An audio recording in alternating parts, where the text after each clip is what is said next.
Hello everybody, I'm Raphael Perry and it's time once again to delve into the realms of Steve Jackson's Sorcery.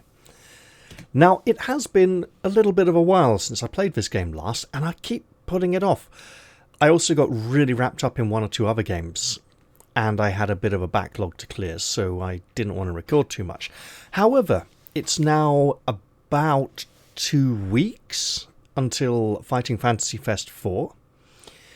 And it would be very nice if I could get this game completed in time to have the last episode out the night before that. Which basically means I've got to get a bit of a move on, haven't I? Because here I am in these fields outside, and I need to make it safely. Emphasis on the word safely. If we can go through all these towers, that would be pretty hectic. There is indeed a gate in that wall. I see. Question is, why would I want to? This one appears to be closed though. My main goal is to get up here and defeat the Archmage, of course. Speaking of which, I also need to carry on painting the Archmage. Now! Ooh. This does not look like the safest path to get there. It looks like the only path to get there, but it also looks highly dangerous. And that one's open-topped. That tower. Which means birdmen might come flying out of it at any moment. Also, like guard barracks, possibly here as well as here. I do need to be careful stepping through this gateway. And what is going on with the roof of this tower here? It looks very odd. Almost like the mountaintop itself. No... Is that supposed to be snow on top of the tiles or something else? Interesting. It's especially interesting that it hasn't happened on any of these other... Well, there's one again, yeah. But these taller ones seem cleaner. Possibly they generate more heat and these are more abandoned and less occurs in them. So why would I want to go this way? That's a really good question. I need to be looking out for minimites on spikes.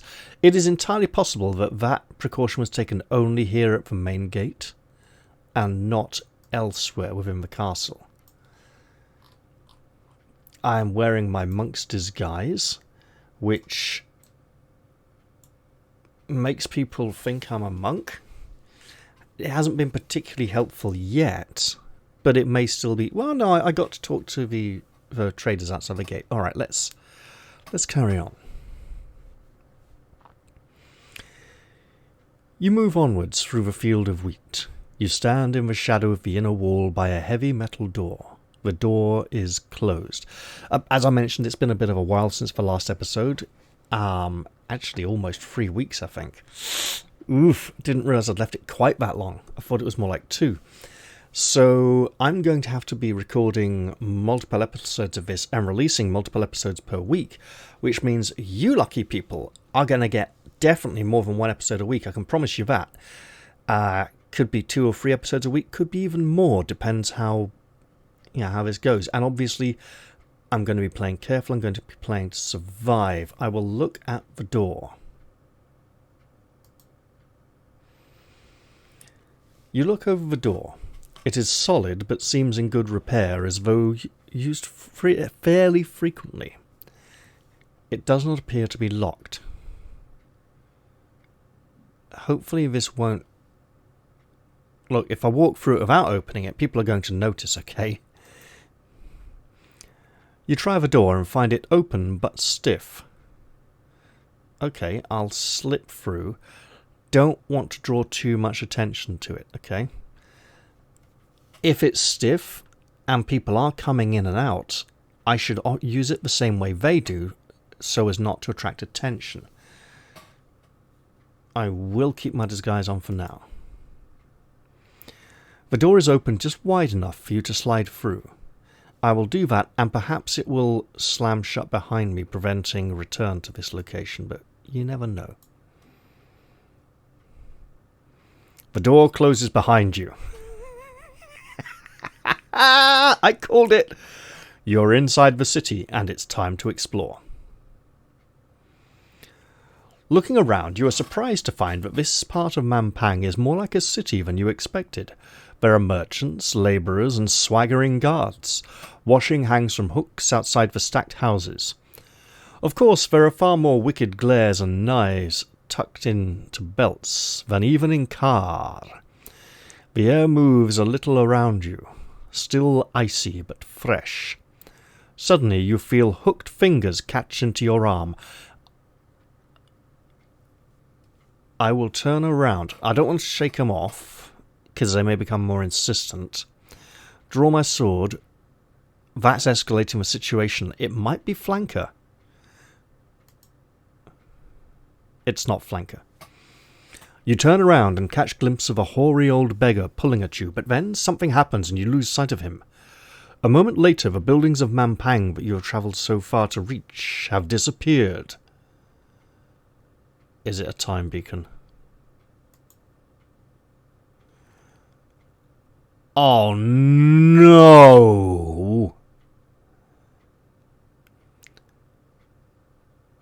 Okay. We have been warned that the Archmage can take many forms, and he could have cast a spell on us. You stand in a humid climate. Tall plants lean down on all sides, and a thin, watery light leaks through some kind of glass ceiling choked with weeds.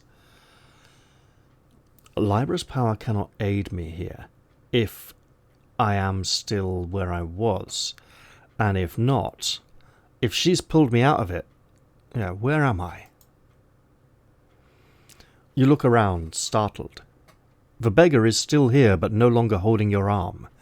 He stands taller and seems better fed. "That's better," he declares. "Now we can talk more freely. Who are you?" "My name is Froben." That name's familiar. Why is that name familiar? The beggar bows most politely. You notice he wears a circlet of finger bones on his head. "Some have called me necromancer, but they only mean that death has never stopped my work." One moment. I have a feeling. The name Froben, especially Froben the Necromancer, seems familiar, but I can't place it. That's discard. That's different to taking it off. Okay. Wait, that's... No, clues. The Archmage may be dead. Okay.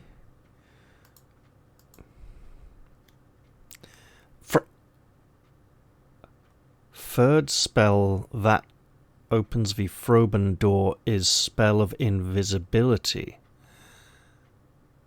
Meaning, I need to find the others. I need clues, I need information. Froben maybe designed the door, and perhaps now he's going to tell me about it.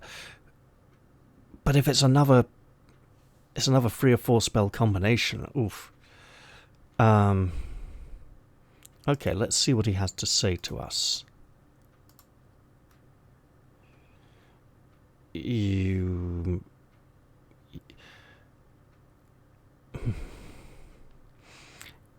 I will be polite. "Greetings." He bows again. "Where are we?" "This is a favourite little spot of mine. A forgotten corner of Khare, of the lost gardens of Briar. Even the gardeners who work here can't remember the way in. It's on all the maps, but no one can find the entrance. My own little fortress." He reaches rather tenderly for a nearby plant and pulls off a greying leaf. Froben smiles. "Come, let's walk a little, shall we?" He begins to saunter between the trees, and you follow.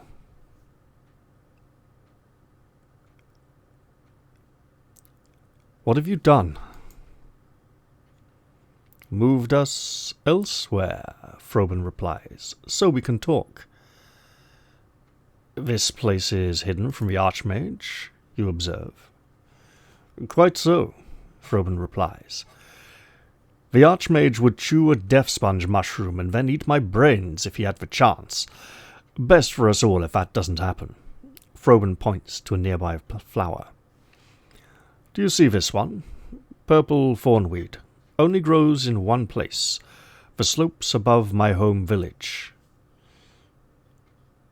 And where is your home village? In the valley outside Mampang? Where is that? I grew up in the same village as the Archmage, you know. A small place called Khare. Maybe you've heard of it. He sweeps away, his face hidden from view. This way now. He steps between two plants and disappears. I will step between two plants and hope not to disappear, or at least to appear somewhere else. You push your way between the plants and find the beggar waiting. Only now he is no beggar, but a tall, handsome man wearing a long cloak embroidered with runes of power. There you are, he booms. I was told to expect you. Told by whom? A younger self, I think, he replies, though it's not always easy to tell, he frowns. Please excuse any confusion. I use these gardens for conversations quite extensively, but I have to space them out. One cannot have things overlapping. Now then. He smiles. I believe will be, talking about Mampang and your impending death. Will you help me? Look, if he knows I'm going to die, I'm not going to deny it, but I'm going to try not to die. But do you have any help to offer me? I won't save your life, if that's what you mean, he replies. I may make your death a little more valuable, however. He points up. The dome is gone, and it is now night time. Stars shine overhead. I like these gardens for one reason above all.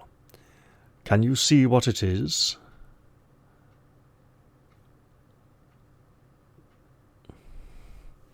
The constellations that are used for spells.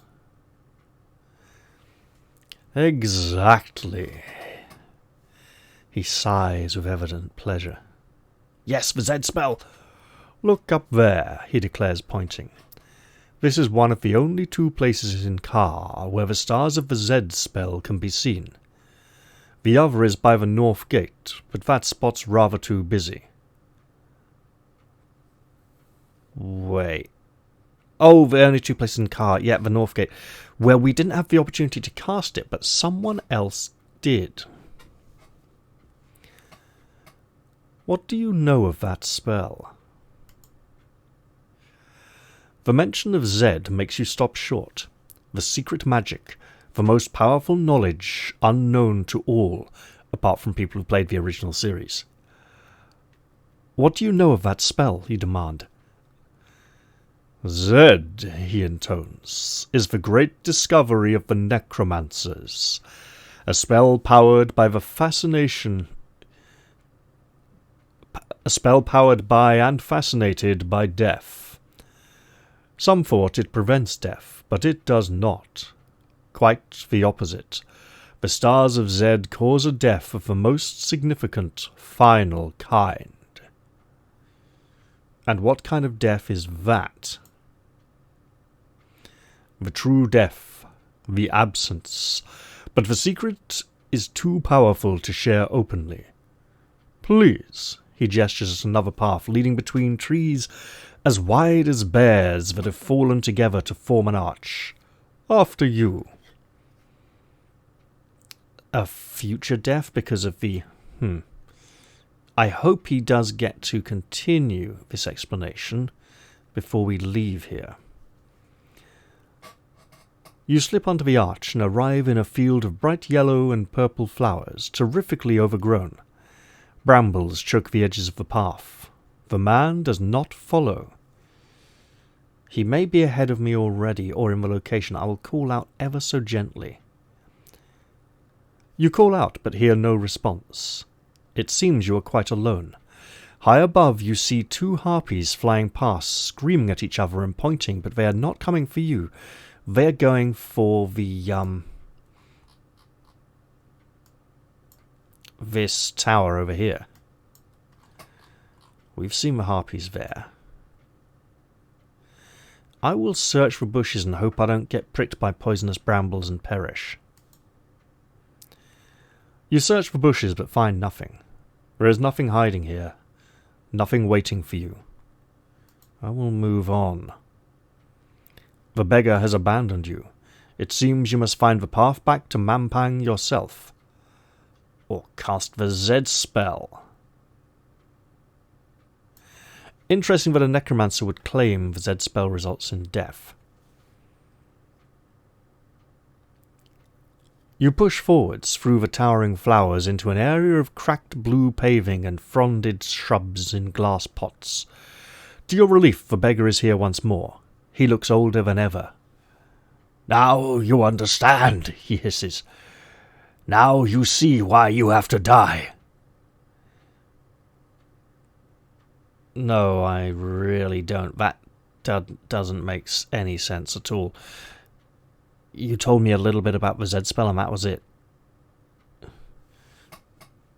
I think you must have missed something. "Possibly," the necromancer agrees.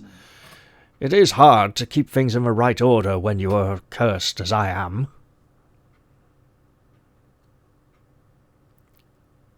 What is your curse? You were telling me about the spell. Should I be insistent and push it? No, I'll ask first and hope I... "Eternal death," he replies quite calmly.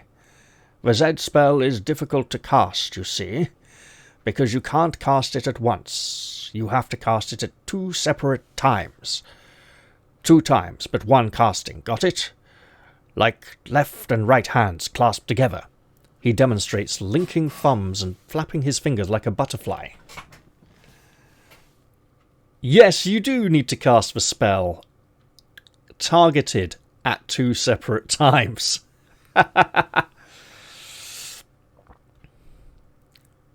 Go on. "So you cast it then, and before, and when both castings are cast, they are the same casting. 2 castings at different times cannot be at different times, so the time between disappears." He squashes his butterfly fingers into a single 2-handed fist. "The time collapses?" "Beautifully put," he replies. Wait, is Froben the necromancer who originally cast the Z spell? And disappeared? That would make a lot of sense, actually. I don't believe the necromancer who cast the Z spell is named.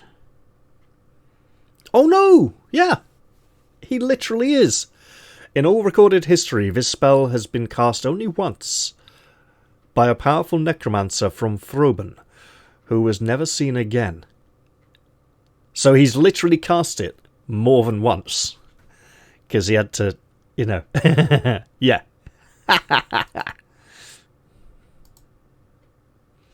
The beggar spits a tooth, then picks it up to admire.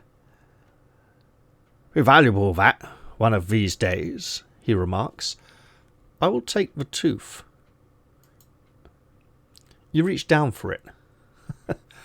"Uncouth villain," he curses, batting your hand away. "Now we'd best be getting on. We don't want you coming back here when you finally die." Because I will stop existing in the future and come back to exist here in the past. Coming back? Exactly. Froben closes his dirt-smudged eyes and concentrates, and slowly the walls of Mampang return.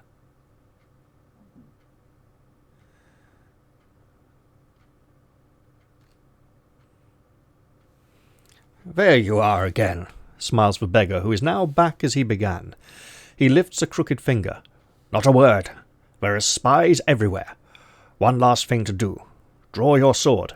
I have to kill him, don't I?" You obediently draw your blade. Froben beams with glee, then before you can stop him, he runs himself deep onto the blade, which will get him close enough to whisper something to me. For the ghosts of the Baklands, I curse you with this, he whispers, and there is fury in his eyes. In the last moments you see him hurl up his arms, creating some kind of incantation. A terrible force builds around your body, but then seems to only half explode. You're caught at the moment of detonation. Oh dear.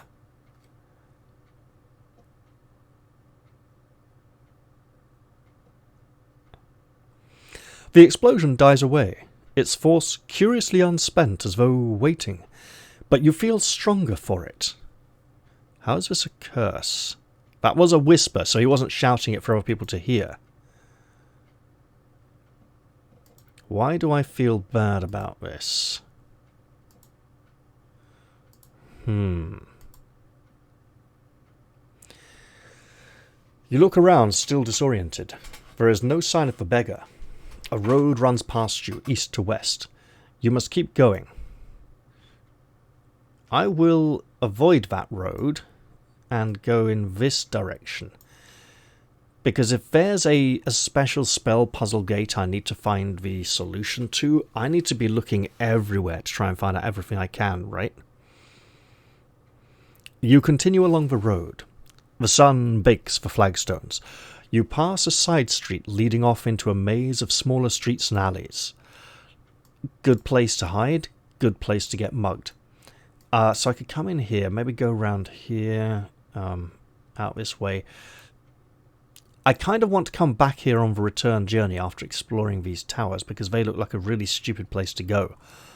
But they do look like a really stupid place to go. So maybe I should be more careful.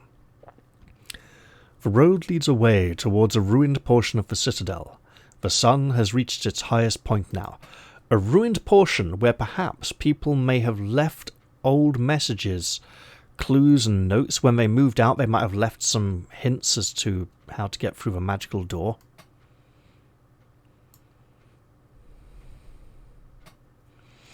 The road ends in a tall wall of obsidian black bricks, tall enough to keep out a giant, but the wall has crumbled, brought down by the pierced gripweed vines that cover its length. You could scramble over the fallen stones and inside easily enough. You're into the middle part of the day, and yet the citadel is still cold. I'll look over the wall. You scramble up onto a block and peer over the wall. Beyond stretches an empty region of lapping water from which tall, isolated, gloomy towers rise. Strange noises reach you from across the wall. What manner of strange noises? That sounds dangerous. I imagine gurgling and slurping sounds. I do have some spells at my disposal. Maybe I can investigate a little bit more. You scramble up over the broken wall onto a narrow strand of stone on the edge of a watery pool. Towers rise on all sides, connected by spidery paths. The sun is beginning to lower and the air begins to cool. Sand is scattered over the edge of the pool. I will collect some sand. You scoop up a couple of handfuls of usable sand. The path between the towers awaits. Well, let us be cautious.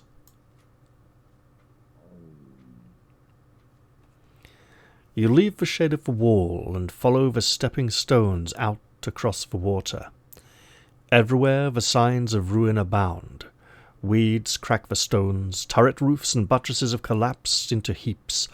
Why has the Archmage allowed such ruin? Surely the rumours of his death cannot be true.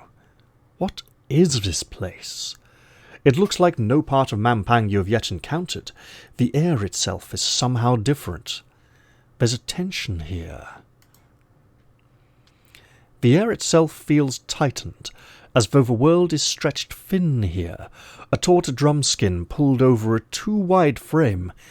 It feels as though the tiniest step might unleash a powerful rupture. I will look up at the stars. You look up for the stars but can find nothing. The starlight seems to bend and divert before it can reach you, as though being funneled away. What is happening in this place? Well, clearly I cannot use magic here. The path splits here, with the shortest way leading up to an arched doorway in a nearby tower. I will look at the nearby tower. You look over at the nearby tower. It is squat and ugly, with a low, slightly squalid archway leading inside. But you must keep moving. Let's hope it is an archway and not a great moor.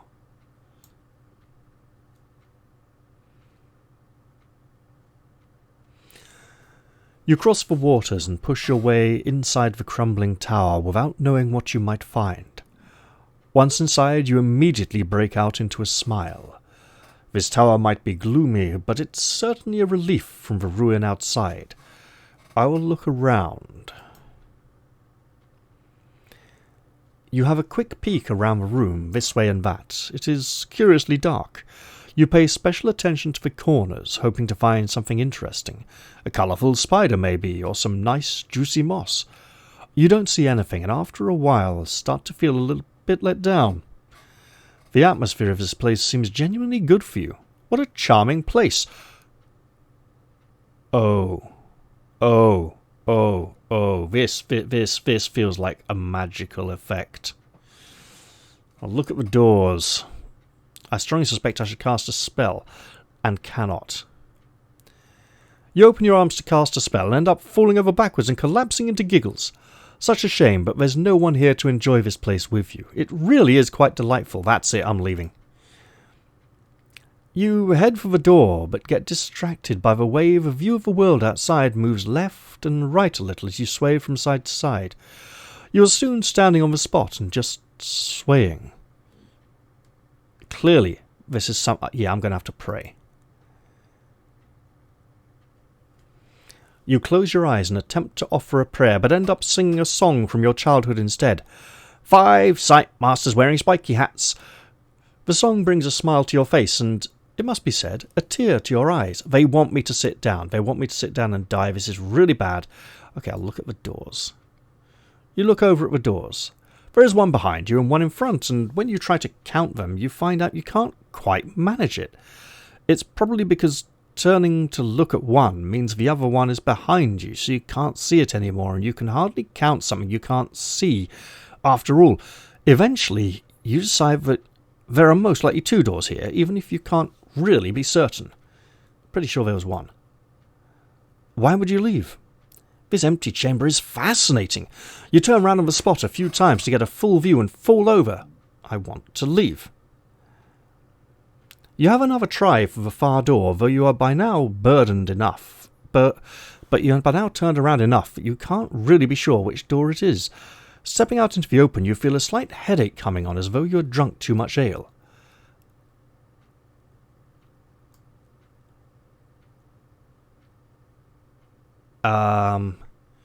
Right, this is not going to end well, is it? I will go for the eastern door. Okay. You step back onto the path and follow it a short way. The sun begins to dip, heading towards the horizon. 3 paths meet at this point in the shadow of the eastern rock. From the eastern tower you hear the faintest sound of music. The wind picks up a little spray from the water and splashes it onto your face. It stings where it touches you. Oh, that can't be good. You lean out over the path and look down into the water. It is black, reflectionless, as though infinitely deep. Nope, leave it. The air seems to fizz and crackle with secret energy. Which way now? Well...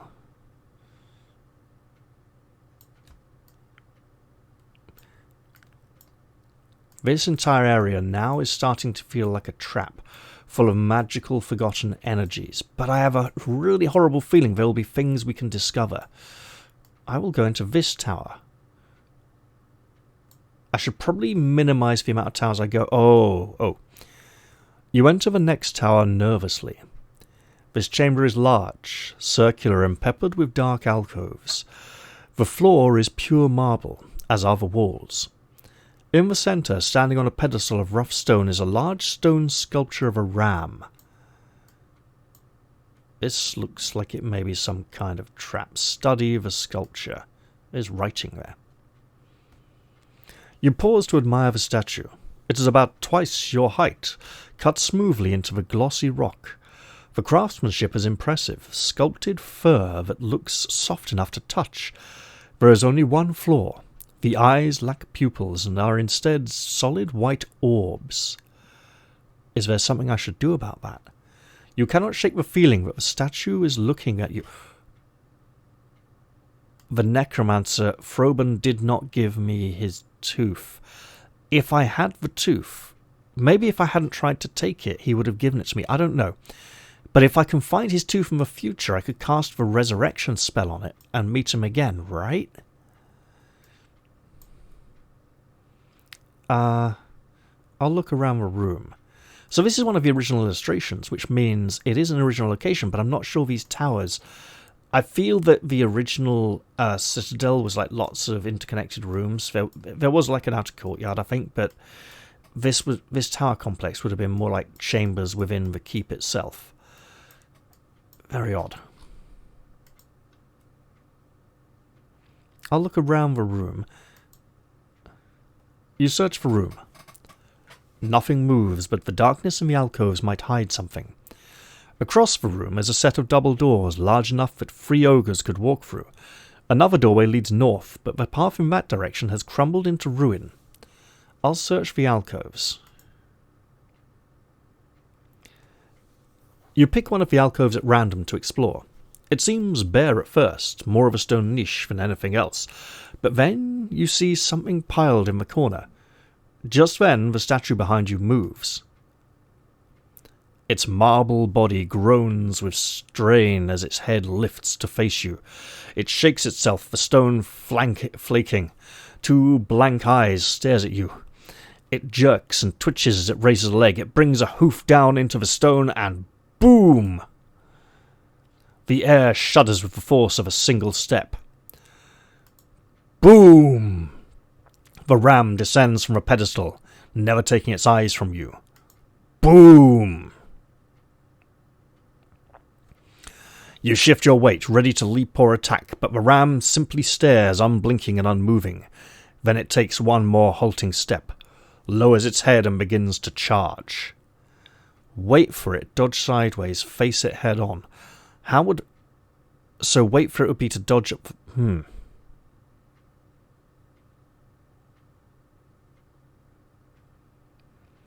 Right, dodge sideways absolutely makes the most sense. However, magic is at work here. This is extra complicated. Wait for it. Would be wait for it to come to me. Face it head on. I mean... Both of these options seem to be the same. I suppose this is more relaxed and calm. This is more aggressive. As these both seem to be the same, I wonder if there is a difference between them.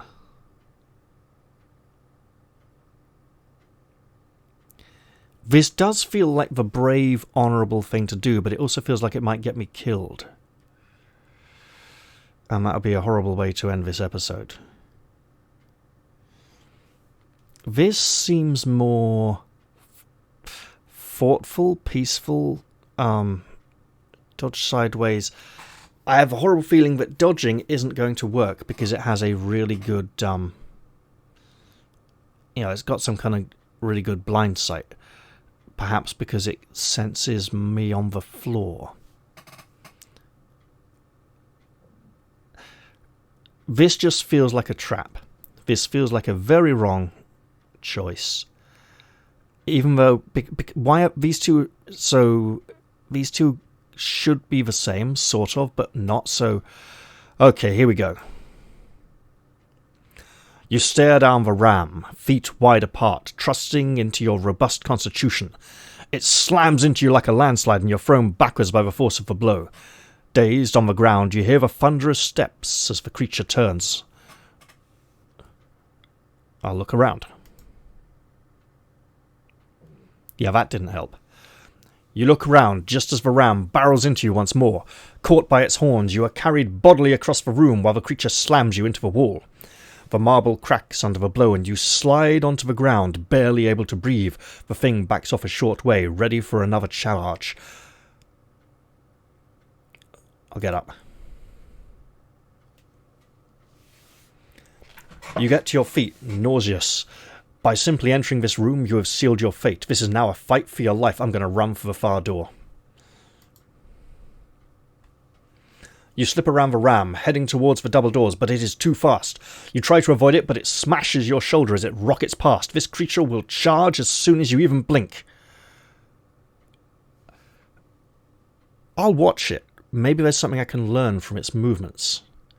This all feels like... I was given a warning that there's some kind of goat demon here in the castle, and that any spells I try and cast against it are permanently lost, and it will break any weapons I use or something like that, so I'll watch it and see what I can learn.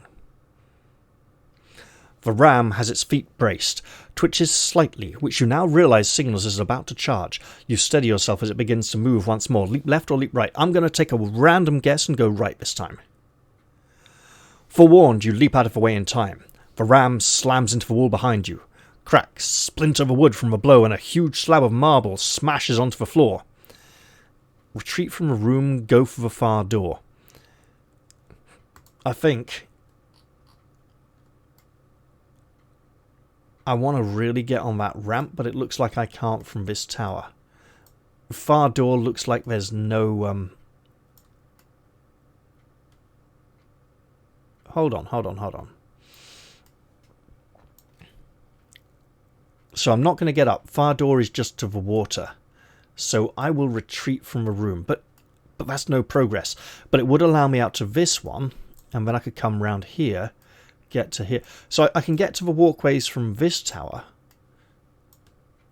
Is the far door maybe this? No, that can't be right.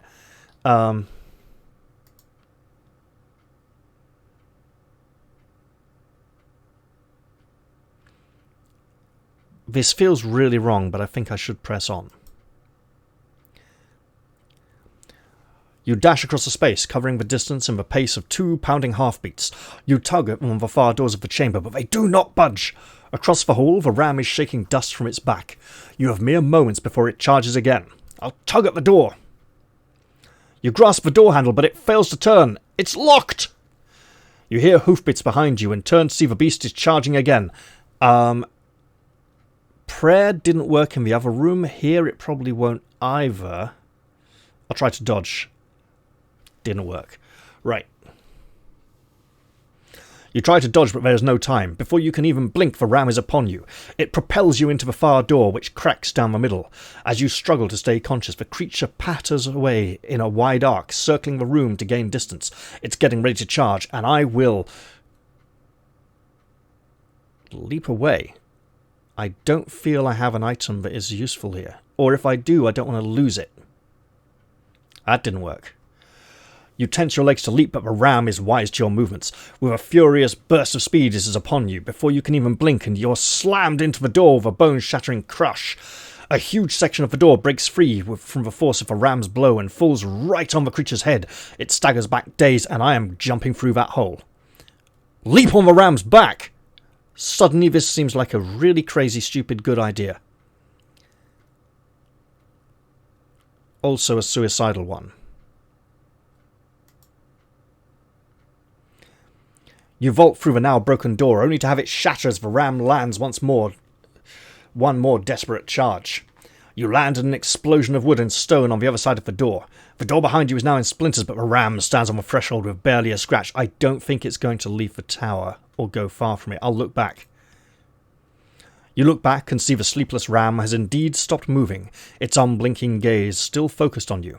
It would seem the magic governing its vigil must only concern that one room. In creating such a deadly servant, the Archmage must not have even considered what to do if someone slipped past it. Slowly, the terrible ram returns to its pedestal, facing the far door and resuming its eternal duty. And now, I'm going to pray for healing. Nope, I'm not going to pray for healing. Apparently that's no good. I tried recently and that... Okay, the walkway is available. Much higher somehow.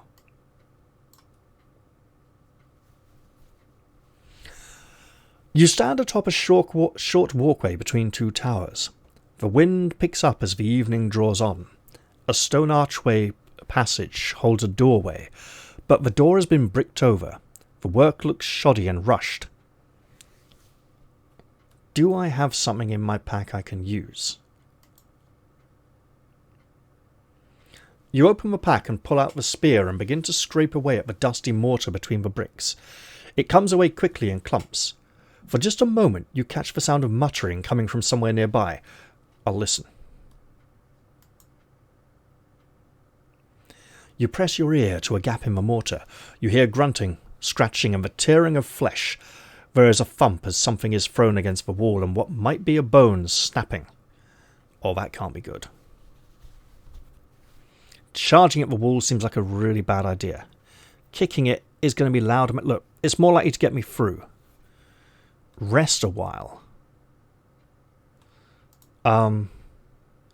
This is an odd place to rest. Outside the scratching tower. Oh, yeah, right. Sorry, I wasn't... I was trying to... That's how I close it. Yes. Maybe I should rest. You're feeling weak, so you stop to rest and meditate. Darkness closes in. You should find a suitable spot to sleep. Eventually, you get back to your feet once more, somewhat refreshed. Now I'll charge at the wall. You push against the weakened spot in the wall where you scraped away the mortar and it gives way. The bricks crumble inwards, leaving a choking cloud of dust. A moment later, two goblins squeeze through the hole in the wall, knocking you to the ground in their haste. It seems they were bricked up inside the tower. I'll look inside the room before I go in. The room that meets your eyes is truly foul. The room within the tower is crowded with goblins, both living and dead. It seems they have been trapped in here for some time. The walls and floor are slick with gore, layers and layers of it.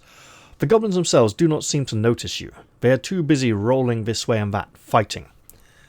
If they haven't noticed me, I'll keep watching.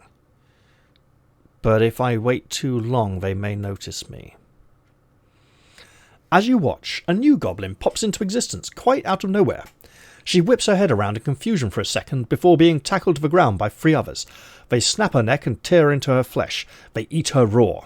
The scene is repeated a moment later in another part of the room. There are clumps of hair and teeth littering the corners. If goblins keep appearing in this tower,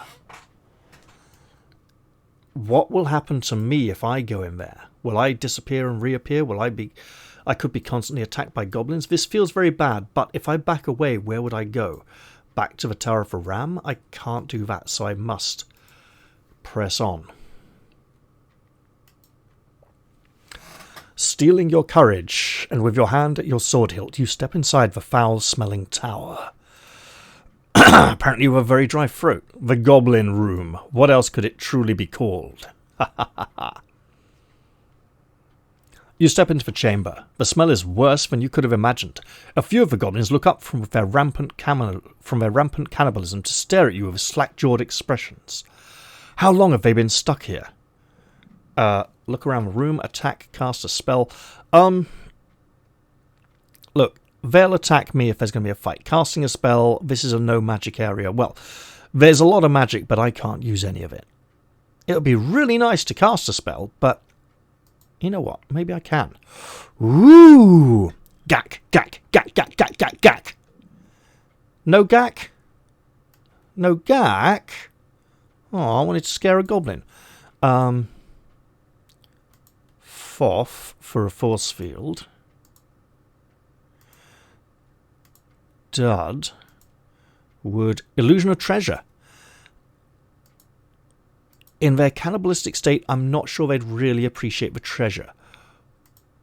Walk, have a magical shield. Wall, an invisible wall would be great. Okay, we got H here. Huff.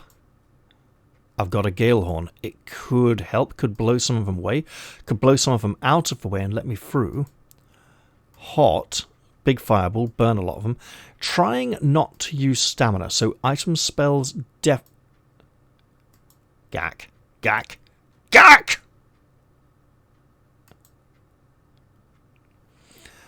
Looking to the stars, you craft for magic, pulling the black face mask out of your pack and putting it onto your face. Even in their madness, the contained goblins shrink away in terror, clawing over each other to get away from you. With the crazed mob cowed by your spellcasting, you have a moment to act. I'm going for the door on the other side of the room. You take advantage of the lull and race across the room. The door to the east is closed and the door in the west wall is open. One moment. Yeah, because I came in through west door. Open the east door. You try the door. It is locked. Your spell will not last much longer. If you cannot escape, you will be trapped here and here with these creatures. Try a key. You have a key. You try it in the door and it doesn't fit the lock. Your spell gives out and the goblins begin creeping up on you. Almost as if no key was going to be good enough, or it would tell me if one did. Okay, smash the door down. You charge the door with your shoulder and it shudders, but does not break. Goblins leap up, clutching your arms and chest in a frenzy. You are brought down, rolling along the sticky floor as more pile on top of you. Pain flares up along your body as the crazed goblins tear into your flesh. I've got to cast a spell, and I can't. You try to open your arms to cast a spell, but your limbs are pinned. The creature's already flaying strips of skin. You convulse as your gut is ripped open. Looking down, you see two fighting over your liver, shoving at each other as they devour it. Curse you, goblins! You open your mouth to cry, but a beefy goblin kneels on your throat, fingers clawing at the sweet taste of your eyes. Long nails find their target, and everything goes black. Oh, bugger. You have been devoured by goblins. You feel the cold veil of death surrounding you, but a moment later you find yourself moving upwards.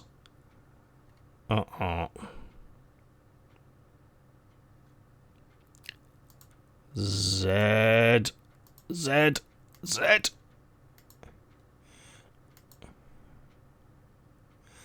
You do not cast the spell, but rather it casts you, pulling you open only to scatter you into the winds outside the fields. Oh.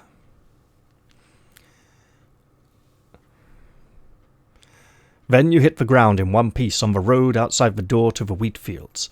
It is where you met the beggar, but he is nowhere to be seen. You have lost 1 point of maximum stamina. I'll check myself over. That seems like a really bad place to go to. You pat yourself down. You are quite alive. What is more, you have all your provisions and gold and knowledge intact. The road runs past you, east to west. The night air is cool and good for walking. Wait, night air? Wasn't it daytime? The Z spell's supposed to take me back in time, not be the same time. I think I'm going to end the episode here. That was quite eventful. I didn't get too much knowledge or information. I didn't get any useful items. I have a horrible feeling that in the towers over there is one or two of the items or pieces of information I need for opening the gate. But I don't think I want to go back there anytime soon. Well, there we are. I hope you've all enjoyed this episode, and I even finally got to cast the Z spell. And I will look forward to seeing you all in the very next one, which I'll hopefully be recording pretty soon. I'm going to say goodbye for now, though, and cheerio, everyone. See you all next time, and sorry for keeping you waiting so long.